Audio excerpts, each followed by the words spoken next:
आचरण करेंगे। सभी हाथ जोड़ लेवे। लक्ष्मी निवास निलयम विलीन विलयम निधाय वीरम आत्मानुशासन महम वाक्षे मोक्षाय भाव्याना। जो लक्ष्मी के निलय रूप उन अविनाशी प्रभु को उर्धार ग्रंथ रचूं आत्मानुशासन भव्य जनों को है स्वीकार, भव्य जनों को है स्वीकार। यह आत्मानुशासन नामक ग्रंथराज है। आज से लगभग 1300 वर्ष पूर्व आचार्य गुणभद्र देव द्वारा संस्कृत भाषा में इस ग्रंथराज की रचना की गई है और इसमें 270 श्लोक हैं। उन 270 श्लोकों में से हम 198 श्लोक पढ़ चुके हैं और आज हम 199वां श्लोक पढ़ेंगे। 199 नंबर का श्लोक पढ़ेंगे। और इस श्लोक को प्रारंभ करने से पूर्व इंदिरा जी आपका रेज हैंड है, हम आपको अनम्यूट करते हैं। हाँ जी, आप। जय जिनेंद्र पंडित जी साहब। जय जिनेंद्र। जय जिनेंद्र जी, कल हमने क्लास अटेंड नहीं की थी, अभी यूट्यूब से सुना है। हाँ जी, बहुत अच्छा। बोलती हूँ। वरम गार्हस्थ्य में वाद्य तपसोभा विजन्मनः स्वः स्त्री कटाक्ष लुंटाक लोप्य वैराग्य संपदः।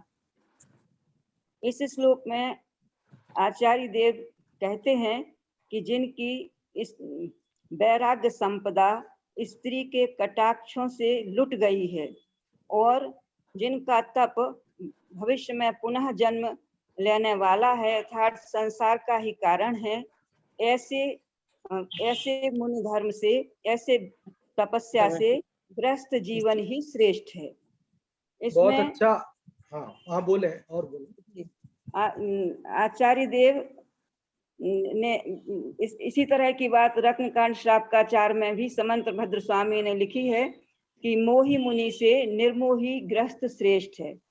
लेकिन ऐसा कहकर मुनि दशा में होने वाले शिथिलाचार पर प्रहार तो किया है, लेकिन वास्तव में गृहस्थों को मुनि धर्म से श्रेष्ठ नहीं बताया है। उनका आशय यह नहीं है। उसका आचार्य देव का आशय यही है कि शिथिलाचार रहित मुनि धर्म का पालन हो, और यदि हमारा ज्ञान श्रद्धा इतना मजबूत ना हो, हमारी शक्ति ना हो, तो हमें ग्रस्त धर्म ही पालन करना चाहिए, लेकिन शिथिलाचार से दूर रहना चाहिए। शिथिलाचार की प्रवृत्ति नहीं होना चाहिए।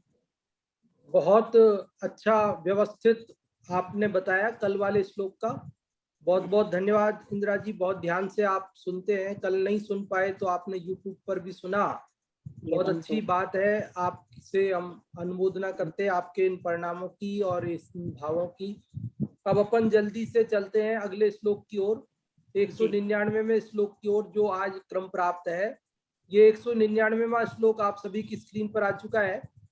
ये मंदाक्रांता छंद है और पहले भी अपन इस छंद को पढ़ चुके हैं, इसलिए इसके पढ़ने का तरीका वैसे आप लोगों को आता है। मंदाक्रांता छंद में क्या होता है? मंद और आक्रांत। मंद और आक्रांत, मंद मतलब धीरे और आक्रांत मतलब तेज। धीरे और तेज, धीरे और तेज, धीरे और तेज, ऐसे चलता है। ये कैसे चलता है देखिए।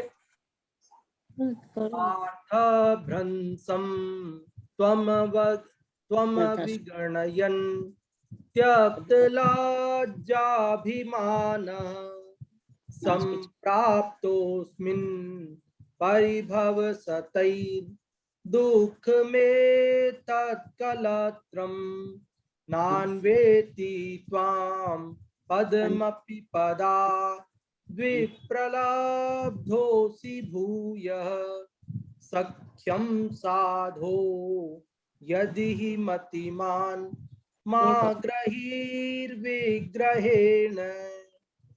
पकड़ में आ गया होगा इसका पढ़ने का तरीका। अभी हिंदी वाला पढ़ता हूं मैं।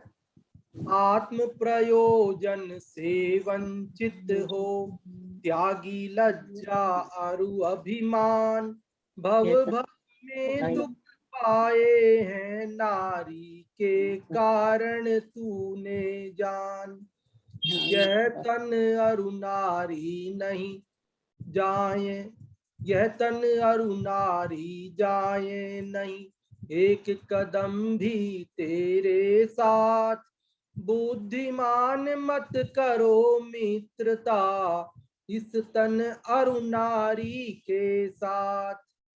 आचार्य गुणभद्र देव इस श्लोक में क्या बात कह रहे हैं, जैसा कि इसका शीर्षक भी है, शरीर और स्त्री से राग छोड़ने की प्रेरणा इसके अंदर दे रहे हैं।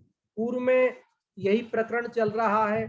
कल भी हमने ये बात पढ़ी थी कि हमको जो है शिथिलाचार अर्थात शरीर आदि से राग करते हुए, स्त्री आदि से राग करते हुए, क्योंकि इससे पूर्व वाले श्लोक में भी शिथिलाचार की बात थी, उससे पूर्व स्त्रियों के प्रति इत्यादि इत्यादि बातें सब आ रही है।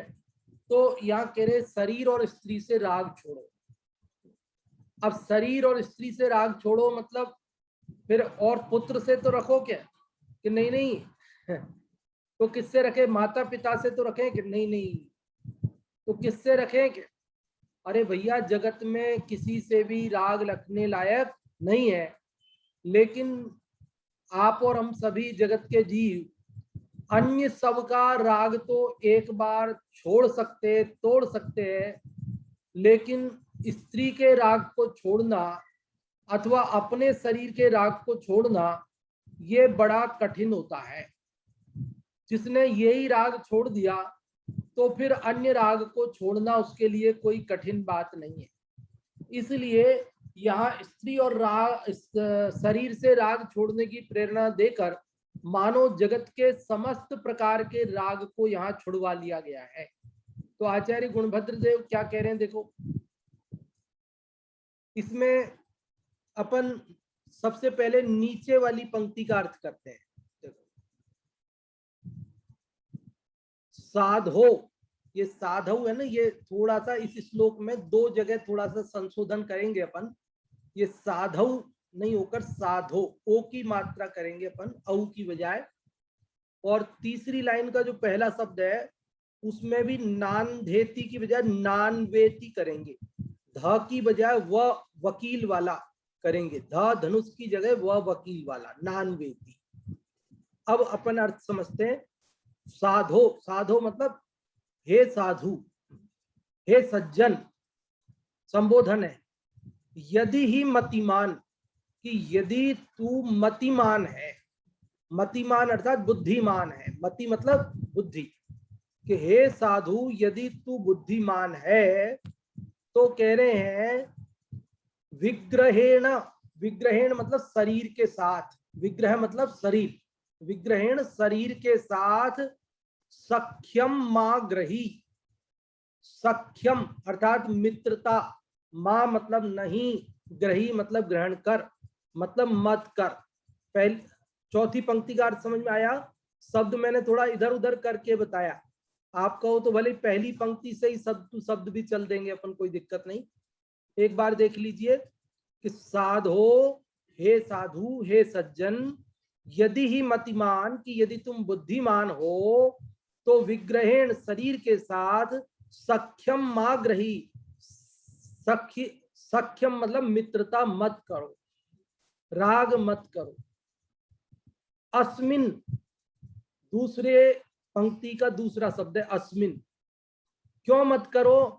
तो कह रहे अस्मिन, अस्मिन मतलब इस शरीर में रहकर स्वार्थ भ्रंशम त्वम अविगणयन, त्वम मतलब तुमने, स्वार्थ भ्रंशम, स्वार्थ जो अपना प्रयोजन, स्व मतलब अपना, अर्थ मतलब प्रयोजन, अपने प्रयोजन का भ्रंश, भ्रंश मतलब नाश, अपने प्रयोजन के नाश को अविगणयन, अविगणयन मतलब बिना गिनते हुए, बिना ध्यान देते हुए कि तेरे स्वार्थ का नाश हो रहा है, तूने इस बात की परवाह नहीं की, उसकी तू उपेक्षा करके, और क्या करके, त्यक्त लज्जाभिमान, त्यक्त मतलब त्याग कर, छोड़कर, किसको छोड़कर? लज्जा और अभिमान, लज्जा और अभिमान को छोड़कर परिभव सतई, परिभव सतई मतलब सैकड़ों पराभवों के द्वारा, सैकड़ों तिरस्कारों के द्वारा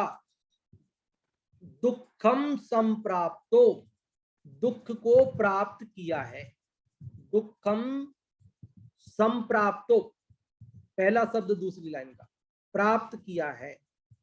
एतत् कलत्रम, यह स्त्री, एतत् कलत्रम, शरीर की बात हो गई, अब स्त्री की बात।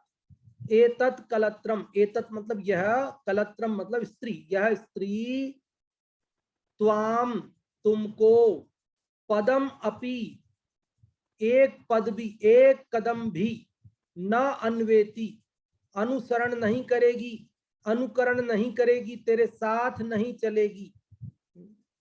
पादात पदात विप्रलब्धोसी भूयः, पदात मतलब निज पद से, निज स्वरूप से, भूयः मतलब अनेक बार, विप्रलब्धो असि तुम उससे विप्रलब्ध हुए हो, छूट गए हो, ठगा गए हो, उससे च्युत हो गए हो, डिग गए हो।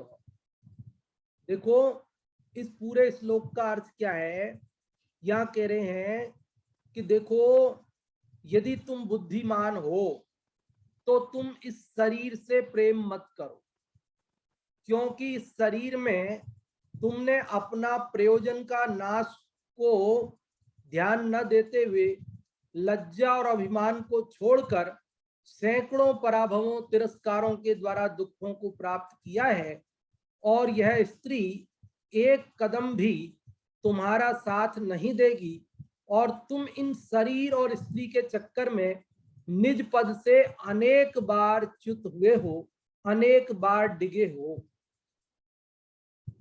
समझ में आया होगा? यदि नहीं समझ में आया हो तो आप बेझिझक पूछ लेवें कि ये बात हमारे समझ में नहीं आई है, तो हम आपको फिर से बताएंगे।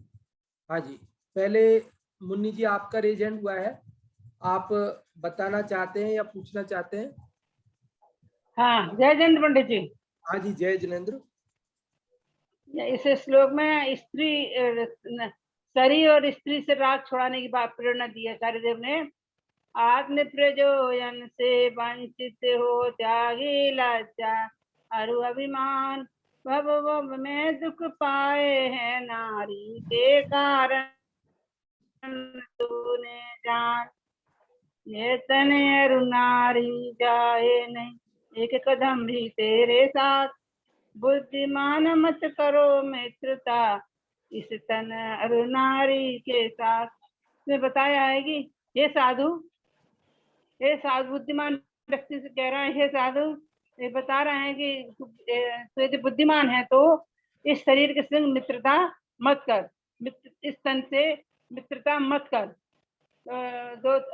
हे बुद्धिमान तू इस शरीर से मित्रता मत कर।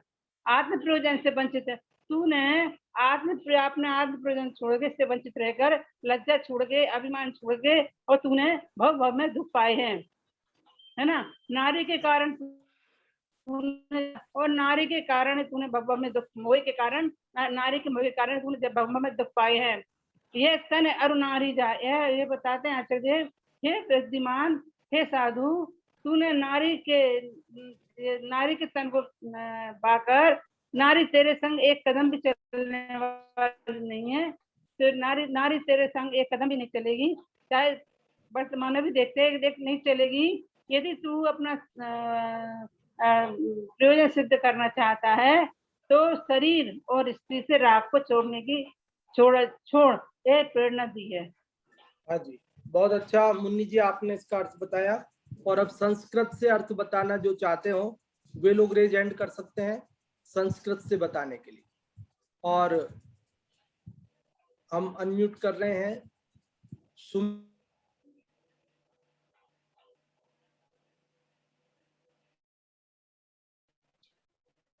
जी जय जिनेंद्र।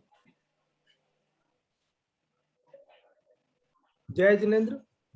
हाँ जी, ये संस्कृत में से जैसा अभी समझ में आया उसमें एक बार बताने का प्रयास करता हूँ कि सबसे पहले यहाँ पे आ रहा है चौथी लाइन का दूसरा शब्द साधो, यानी कि हे बुद्धिमान, यदि ही मतिमान, यदि तुम बुद्धिमान हो, मतिमान हो, तो ग्रही विग्रहीण, यानी कि शरीर का जो राग है उसे छोड़ो। फिर आगे बता रहे हैं अस्मिन, यानी कि इसके राग से स्वार्थ भ्रंशम, यानी कि जो अपना निजी स्वार्थ है, निजी प्रयोजन, आत्म प्रयोजन, उसका नाश हो गया है। और विगणस्य, यानी कि अनेक बार नहीं गिने जाने योग्य बार भी त्यक्तम लज्जाभिमान, अपना लज्जा और अभिमान को भी त्याग कर परिभव, यानी कि पराभव, यानी कि इस अपमान को प्राप्त हुए हैं अनेक बार, और संप्राप्त हो, यानी कि और कलत्रम, एतत् कलत्रम, यानी कि स्त्री के राग से भी नान्वेति, यह है पद्मपि, कि एक कदम भी ये आगे साथ नहीं जाएगी, तथा द्विप्रलब्धो असि, यानी कि जो अपना निजी जो प्रयोजन है, आत्म प्रयोजन, उससे च्युत हो गए हैं। इतना ही समझ में आया अभी इसमें। हाँ, नहीं, अच्छा बताया आपने, बहुत बहुत धन्यवाद। और अब इसका पाठ करने के लिए आमंत्रित करते हैं, जो भी आप में से पाठ करना चाहते हैं इस श्लोक का, संस्कृत या हिंदी से। और लिपि जैन, आपको अनम्यूट किया पहले, आप किसका पाठ करेंगी, संस्कृत या हिंदी? स्वार्थभ्रंशं त्वमविगणयन् त्यक्तलज्जाभिमानः सम्प्राप्तोऽस्मिन् परिभवशतै दुःखमेतत्कलत्रं नान्धेति त्वां पदमपि पदा द्विप्रलब्धोऽसि भूयः सख्यं साधौ यदि मतिमान् मा ग्रहीर्विग्रहेण आत्म प्रयोजन से वंचित हो त्यागी लज्जा और अरु अभिमान भव भव में दुख पाए हैं नारी के कारण तूने जान यह तन अरु नारी जाए नहीं एक कदम भी तेरे साथ बुद्धिमान मत करो मित्रता इस तन अरु नारी के साथ। हाँ जी, बहुत अच्छा पाठ किया लिपि जैन आपने। और अब अपन इसके भाव की चर्चा करना चाहेंगे पहले, फिर बाद में समय रहेगा तो फिर आप लोगों को और अवसर देंगे बताने के लिए। देखिए, इस श्लोक के अंदर आचार्य गुणभद्र देव क्या कह रहे हैं। आचार्य गुणभद्र देव ये कह रहे हैं कि देखो, इस शरीर और स्त्री के राग के कारण हमने अनेक भवों में अपने आत्म प्रयोजन को छोड़ दिया, आत्म प्रयोजन से डिग गए, च्युत हो गए। लेकिन इस शरीर और स्त्री ने हमारा एक कदम भी साथ नहीं दिया। यहाँ स्त्री से तात्पर्य पुरुष की अपेक्षा स्त्री और स्त्री की अपेक्षा पुरुष समझना चाहिए, अथवा तो घर, मकान, भाई बहन सभी कुछ ले लेना चाहिए कि ये सब कुछ भी तो साथ नहीं देते। क्या साथ देता है? देखो, मरण होने पर तो सब कुछ छूट ही जाता है, लेकिन लोक में जरा सा पाप का उदय आ जाए तो भी ये वस्तुएं सहज ही छूट जाती हैं। अभी हम लोग अफगानिस्तान के समाचार सुन रहे, पढ़ रहे हैं, देख रहे हैं कि वहां जिनके पास करोड़ों अरबों खरबों रुपए की दौलत थी, बंगला, गाड़ी, अकूत धन संपत्ति थी, अब वे केवल और केवल अपनी जान बचाने के लिए उन सब चीजों को छोड़कर भयभीत होकर भारत आदि देशों में आ रहे हैं। तो किस प्रकार से जीवन में बदलाव होता है, और वो मकान, वो बंगला, वो गाड़ी, वो कुछ साथ नहीं आया। कई लोग स्वयं नहीं आ पा रहे। एक माँ अपने छोटे बच्चे को उसमें हवाई अड्डे में देती हुई दूसरे को नजर आ रही है चित्रों में। वो कह रही है, मेरा जो भी हो, ये बच्चे को बचा लो आप। मतलब देखो आप, कैसे कैसे संकट जीवों को भोगने पड़ते हैं। आप और हम सब ने भी अनेक भवों में इस प्रकार के संकटों को भोगा है, और अभी भी हमने ये शरीर, स्त्री, धन, कुटुंब, परिवार इत्यादि का राग नहीं छोड़ा और अपने निज स्वरूप की मग्नता, लीनता नहीं की, तो फिर ये संसार 4 गति और 84 लाख योनियों में दुख पाने से हमें कौन बचा सकेगा? कोई नहीं बचा सकता है। ना तो भगवान बचा सकते हैं, ना तो इंद्र आदि बचा सकते हैं, ना कोई देव बचा सकते हैं, ना तो कोई मंत्र बचा सकता है, ना कोई तंत्र बचा सकता है। कुछ काम आने वाला नहीं है। इसलिए बंधुओं, आचार्य गुणभद्र देव इस श्लोक में हमें ये कह रहे हैं कि भैया तुम इस शरीर और स्त्री के राग में अनादि से अपने प्रयोजन को भूल रहे हो। किसको भूल रहे हो? अपने प्रयोजन को। हमारा प्रयोजन क्या है? कि जे त्रिभुवन में जीव अनंत, सुख चाहे दुख ते भयवंत। हमारा प्रयोजन क्या है? कि सुख हो और दुख ना हो। जीव का एक ही तो प्रयोजन है, आपका, हमारा और सभी का। यहां तक कि एक चींटी भी जहां उसे दुख नजर आता है वहां नहीं जाती, जहां सुख नजर आता है वहां जाती है। उसे लगता है कि शक्कर मिलने वाली है तो वहां जाती है। जब उसे लगता है कि यहाँ खतरा है, अपन ऐसे उंगली कर देते हैं उसके आगे जगह ऐसा कुछ भी लगा देते हैं तो वो तुरंत अपनी दिशा बदल लेती है। क्यों? क्योंकि जहां खतरा हो, जहां दुख हो, वहां कौन जाना चाहेगा? तो सबका प्रयोजन एक है कि हमें सुख हो और दुख ना हो। लेकिन हम इस शरीर और स्त्री से राग करके हमारे प्रयोजन को भूल गए कि सुख होना और दुख नहीं होना। हम इस शरीर और स्त्री के राग में फंसकर दुख पा रहे हैं और हमारा जो वास्तविक आत्मिक आनंद है, शाश्वत सुख है, असली सुख है, उससे हम वंचित हो रहे हैं।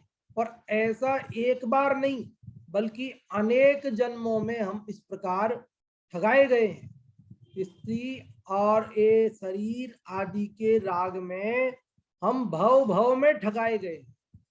इसलिए यहाँ आचार्य गुणभद्र देव कहते हैं कि भैया यदि तुझे बुद्धि है, यदि तू बुद्धिमान है तो कम से कम अभी इस भव में शरीर से राग मत कर।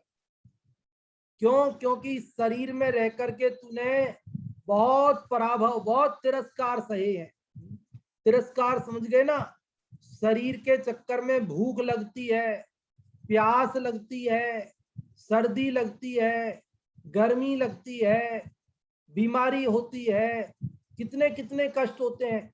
और फिर उन सब कष्टों को दूर करने के लिए, भोजन करने के लिए तिरस्कार सहना पड़ता है ना? अभी 1-2 दिन पहले ही तो अपन ने बात की थी ना कि ये जो है हमारा जो इंद्रियों के विषय हैं वो कैसे हैं? तो उन्होंने कहा मानम, हानि, प्रयास, भय, क्लेश, भय और क्या था?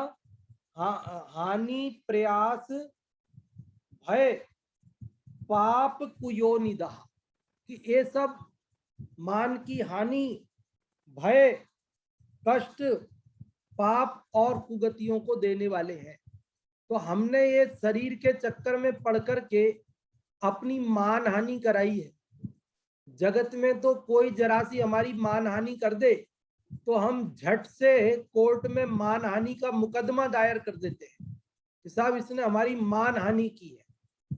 लेकिन हम स्वयं ही शरीर के चक्कर में पड़कर, स्त्री पुत्र आदि के राग में फंसकर अनेक बार हमने अपनी मान हानि कराई है और हमने अनेक कष्ट पाए हैं।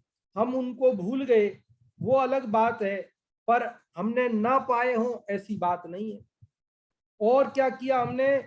त्यक्त लज्जाभिमान, मतलब लज्जा और अभिमान छोड़ दिया। लज्जा मतलब क्या? मानसिक उच्चता। अपना महान व्यक्तित्व होते हुए भी हमने उस उच्चता को त्याग दिया, अपनी लज्जा की परवाह नहीं की। और स्वाभिमान, अभिमान मतलब यह घमंड नहीं बल्कि पर से याचना नहीं करना। लेकिन हमने इस शरीर के चक्कर में भोजन की याचना की, वस्त्रों की याचना की, सर्दी गर्मी आदि को दूर करने के लिए अनेक प्रकार के साधनों की याचना की। इस प्रकार से हमने अनेक पराभव, अनेक तिरस्कार सहन किए हैं। और पदात भूयः विप्रलब्ध, पद मतलब निज पद, हम तो कब न निज घर आए। हमने अपने घर नहीं आए हम, और बल्कि क्या किया हमने, पर घर फिरत बहुत दिन बीते, नाम अनेक धराए। पर घर फिरते रहे, दूसरे शरीरों में प्रवेश करते रहे और वहां नाम अनेक धराए।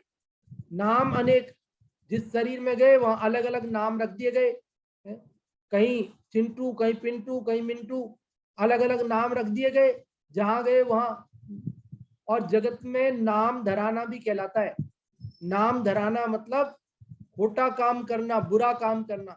कहते हैं बच्चा अगर कहना नहीं माने कि तू हमारा नाम धराएगा क्या, नाम धराएगा मतलब बदनाम करेगा क्या। तो हमने अनेक बार बदनामी, अरे हूं तो मैं ज्ञान स्वभावी, तीन लोक का नाथ, सिद्ध समान चैतन्य ध्रुव, कारण परमात्मा, लेकिन मैं कहीं गधा बोला गया, कहीं घोड़ा बोला गया, कहीं सूकर बोला गया, कहीं मच्छर बोला गया, और उन दशाओं में हम भटकते रहे। बोलो हमने नाम धराए कि नहीं धराए? नाम तो था हमारा परमात्मा, लेकिन नाम हमारे कहीं नारकी, कहीं त्रियंच, कहीं देव, कहीं मनुष्य, नाम धराते रहे। तो यहाँ आचार्य गुणभद्र देव ये कह रहे हैं कि भैया तुमने इस शरीर और स्त्री के चक्कर में, उसके राग में फंस कर के, देखो एक एक इंद्री के विषय के राग में फंसने वाले जीवों की चर्चा हमने की थी। स्पर्शन इंद्री के राग में फंसकर हाथी, रसना इंद्री के राग में फंसकर मछली, घ्राण इंद्री के राग में फंसकर भंवरा, रूप जो चक्षु इंद्री का विषय है उसके राग में फंसकर पतंगा दीपक में गिरकर, और कर्ण इंद्री के राग में विषय में फंसकर जो हिरण है वो शिकारी के बाणों से बिंधकर मरण को प्राप्त होते हैं। हमने भी ये शरीर और स्त्री के राग में फंसकर अनेक जन्म मरण किए हैं। यहाँ कह रहे कि कलत्रम, कलत्रम का मतलब क्या होता है? कल का मतलब होता है शरीर, आप बोलते सकल परमात्मा, निकल परमात्मा। कल मतलब शरीर, स मतलब सहित, जो शरीर सहित वो अरहंत परमात्मा, और नी मतलब निकल गया, कल मतलब शरीर जिनका, ऐसे सिद्ध परमात्मा शरीर रहित। तो कल का मतलब क्या होता है? शरीर। तो यहाँ क्या है? कलत्र, त्र का क्या मतलब है? त्र का मतलब होता है, दो अर्थ होते त्र का। एक तो त्राण, त्राण मतलब रक्षा करना, जो शरीरों की रक्षा करती है स्वयं, और उससे जो राग करता है उसके शरीर की रक्षा करती है। मतलब आत्मा की रक्षा नहीं करती है, केवल शरीर की रक्षा करती है। और दूसरा त्र मतलब त्रास, त्रास मतलब कष्ट, दुख, जो दोनों के शरीरों को कष्ट देती है, स्वयं भी दुखी होती है और जो उससे राग करता है उसे भी कष्ट देती है। इस प्रकार के कलत्र शब्द बना है स्त्री के लिए। तो ये सब जगत में वह कलत्र जिसके राग में फंसकर जीव अपना निज प्रयोजन, अपना स्वार्थ का नाश हो गया, अपने आत्म कल्याण के मार्ग से च्युत हो गया, वह स्त्री तेरे साथ जाएगी परभव में। तो कहते पदम अपि, पदम मतलब एक कदम भी नहीं जाएगी। एक कदम का मतलब क्या होता है? 6 अंगुल का एक कदम होता है, 6 अंगुल भी नहीं जाएगी, ये समझ लेना आप। हम मंगत राय जी की 12 भावना में भी इस प्रकार की बात पढ़ते हैं। जन्मे मरे अकेला चेतन, सुख दुख का भोगी, और किसी का क्या एक दिन यह देह जुदी होगी। देखो, और किसी का क्या करें? तो ये कह रहे ये तो और किसी का क्या एक दिन यह देह जुदी होगी, देह मतलब ये शरीर भी अलग हो जाएगा। और स्त्री की क्या है, तो अगली पंक्ति में कहा कमला चलत न पेंड जाए मरघट तक परिवारा, अपने अपने सुख को रोवे पिता पुत्र दारा। कि कमला चलत न पेंड, कि कमला मतलब स्त्री पत्नी, वह पेंड अर्थात कदम, एक कदम भी नहीं चलती है, घर की देहरी तक आती है, बाकी उसके साथ में कहीं जाती नहीं है। अन्य परिवारी जन भले मरघट तक जाते हैं, लेकिन वो तो इसलिए जाते हैं कि कहीं लौट के नहीं आ जाएगी, वो ध्यान रखते हैं कि ये लौट के नहीं आ जाए, इसलिए उसको जला जलू के खत्म करके राख बना के आते हैं कि ये लौट के नहीं आना चाहिए। और जो है ना, आप जानते हैं ना कैसी कैसी परंपराएं चलती है, रास्ते में उसको पलट देते, उसका मुंह मोड़ देते हैं। क्यों मोड़ देते, बोले रास्ता नहीं देख लेना चाहिए, रास्ते को भुला दो इसको, क्योंकि रास्ता देख लेगा कहीं वापस आएगा ये हमारे घर में। समझ रहे हैं बात को? ऐसा लेके जाते हैं ना, तो जिधर मुंह होता है पैर होते हैं तो उसको उल्टा कर देते, रास्ते घुमा देते हैं। ऐसे नाना प्रकार के कर्तव्य करते हैं पूरे।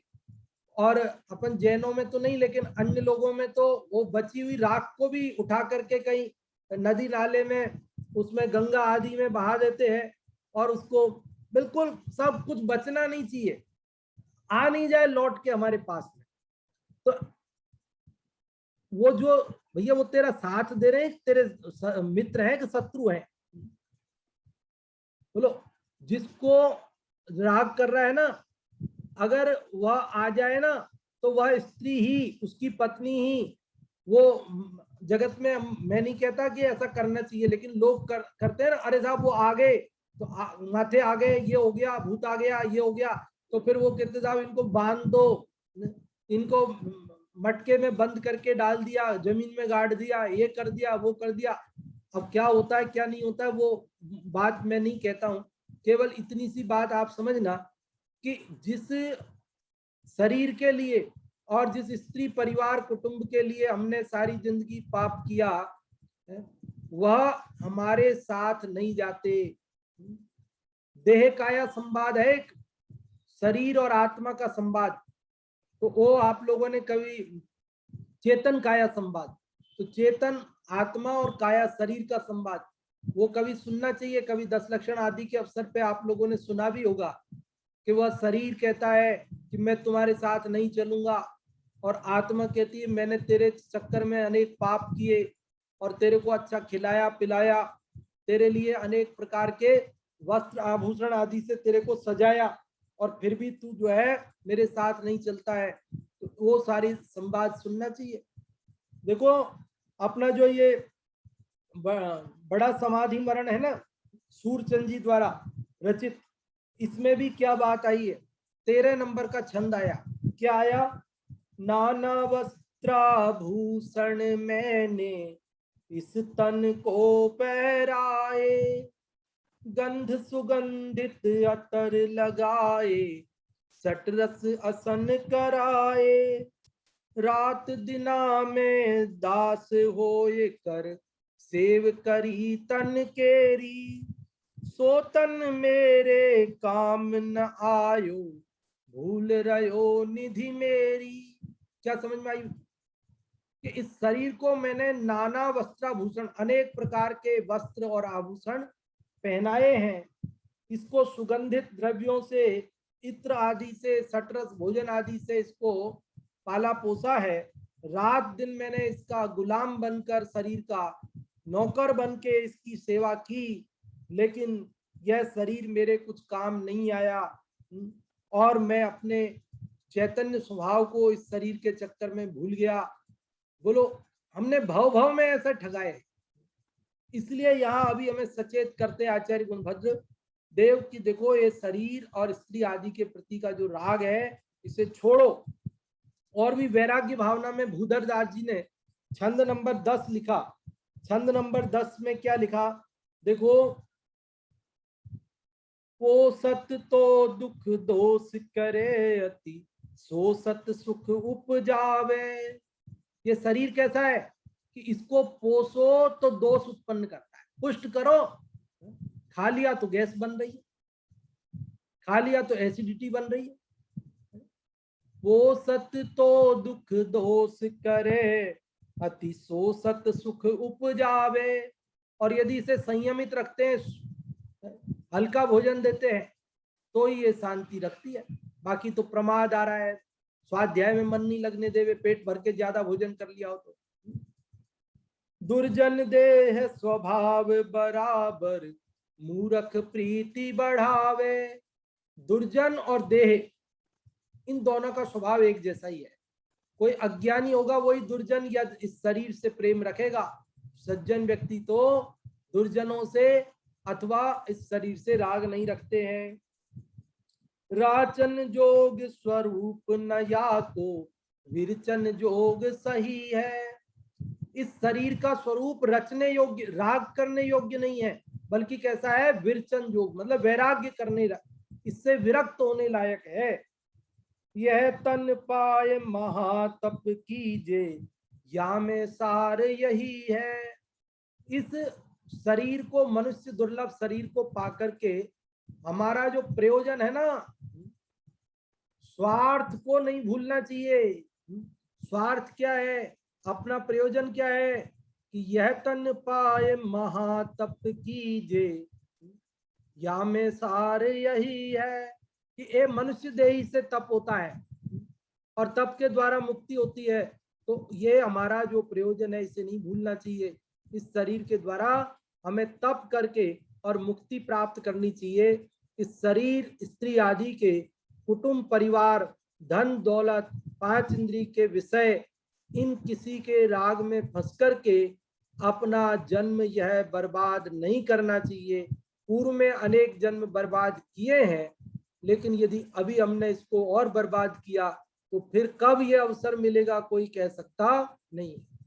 देखो, थोड़ा सा भी राग हो ना, थोड़ा सा भी राग हो शरीर, स्त्री आदि के प्रति का, वो धीरे धीरे जल्दी जल्दी बढ़ता जाता है। थोड़ा भी राग हो तो बढ़ता जाता है, इसलिए इससे राग रखने लायक नहीं है। देखो बंधुओं, लोग ऐसा कहते हुए सुनने जाते हैं कि साहब पता नहीं कब तीसरी लहर आ जाएगी, जल्दी से अपने जो जरूरी काम है वो निपटा लो। लोग बोलते हैं अपने जरूरी काम निपटा लो, जहां जाना है जाओ, जो लाना है ले आओ, जिससे मिलना है उससे मिल लो, क्योंकि फिर तीसरी लहर आ जाएगी तो वापस घर में बंद होना पड़ेगा और पता नहीं बचे कि नहीं बचे। और कई लोग तो इस चक्कर में घूमने लग रहे हैं। पर्यटकों की भीड़ पड़ रही उदयपुर में, लोग घूमने आ रहे, टूरिस्ट।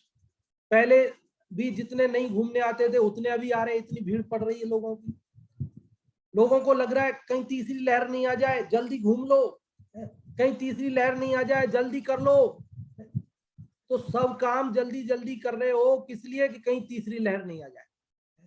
लेकिन क्या कभी हमने ये सोचा कि ये उम्र पूरी नहीं हो जाए, जल्दी जल्दी आत्मा को जान लो।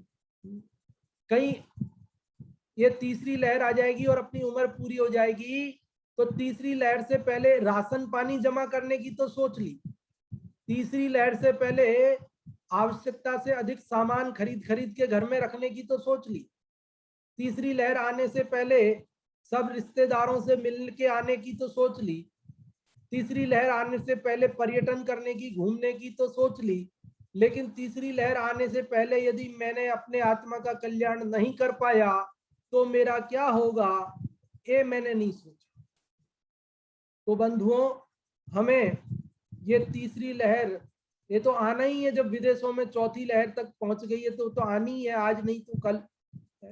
और नहीं भी आए तो आयु की पूर्णता तो होनी ही है, भले तीसरी लहर आवे या ना आवे।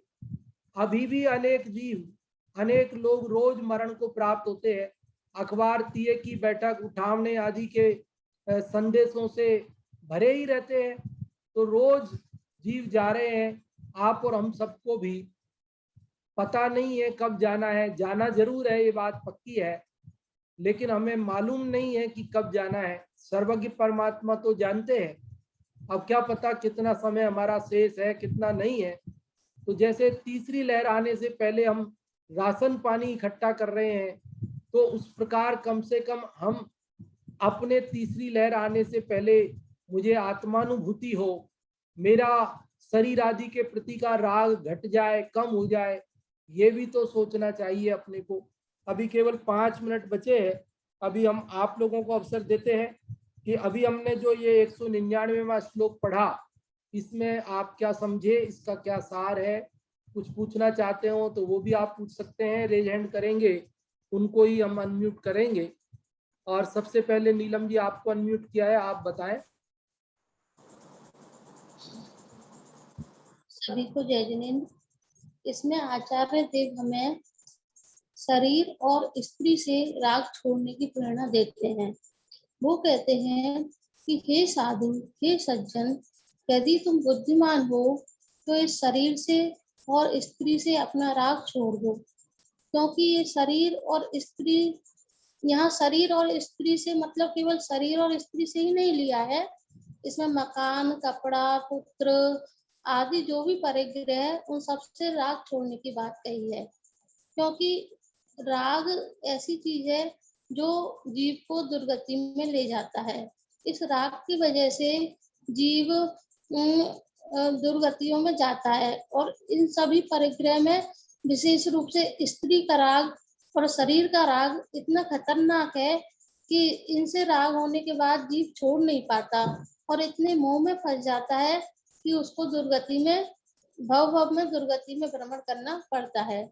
इसलिए आचार्य देव ने यहाँ पर स्त्री का और शरीर के राग की बात विशेष रूप से कही है।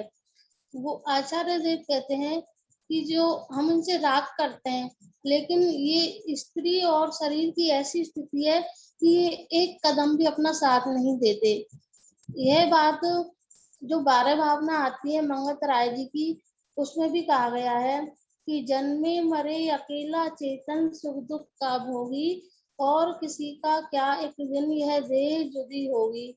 कमला चलत न पैण जाए मरघट तक परवारा, अपने अपने सुखो रोवे पिता पुत्र धारा।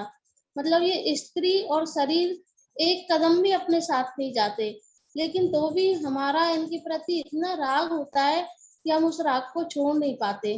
तो हमें इनसे राग छोड़ने की प्रेरणा दी है ताकि हम अपना आत्म कल्याण कर सकें। इनसे राग होने के चक्कर में हमारा जो मेन प्रयोजन है मतलब आत्म कल्याण करना, वो हम नहीं कर पा रहे हैं। हम अपना आत्म कल्याण तभी कर पाएंगे जब हम इनके प्रति अपना राग छोड़ेंगे। तो हमें अपना आत्म कल्याण करने के लिए हमें इनके प्रति राग अवश्य छोड़ना चाहिए ताकि हम अपना आत्म कल्याण कर सकें। इस प्रकार की भावना यहाँ व्यक्त की गई है। बहुत अच्छा नीलम जी आपने बताया, बहुत बहुत धन्यवाद। और अभी हम अनम्यूट कर रहे हैं कनक भाई के नाम से जो आईडी है उसे बताएं, आप जो भी बताना चाहते हैं। जय जिनेन्द्र जी। इस श्लोक में ये दिया है कि इसमें स्त्री, जय जिनेन्द्र, इसमें स्त्री और शरीर का राग छोड़ना चाहिए। और इसमें ऐसा नहीं कि दो ही है, सब तरह का मकान, पैसा सब करके सब राग छोड़ना। अगर ये छोड़ोगे तो तुम धर्म मार्ग में लगोगे। इससे है ना 12 मंगत राम जी की 12 भावना की उदाहरण दिया। कमला चलत न पैंड जाए मरघट तक, स्त्री होती है वो डेली तक ही जाती है और वहां तक, और जो दूसरे परिवारजन जाते हैं वो मरघट तक जाते हैं, इसके अलावा कोई साथ नहीं जाता है। ये साक्षात अपना उदाहरण है। इन सब देख के अपने को ये मोरल लेना चाहिए कि सबका राग छोड़ के धर्म आराधना में लगना चाहिए और इसका राग छोड़ना चाहिए। ये प्रेरणा मिलती है अपने को। हाँ जी, बहुत अच्छा ऋतु भाभी जी आपने बताया, बहुत बहुत धन्यवाद आपके लिए। और अब अपना समय पूर्णता को प्राप्त होता है।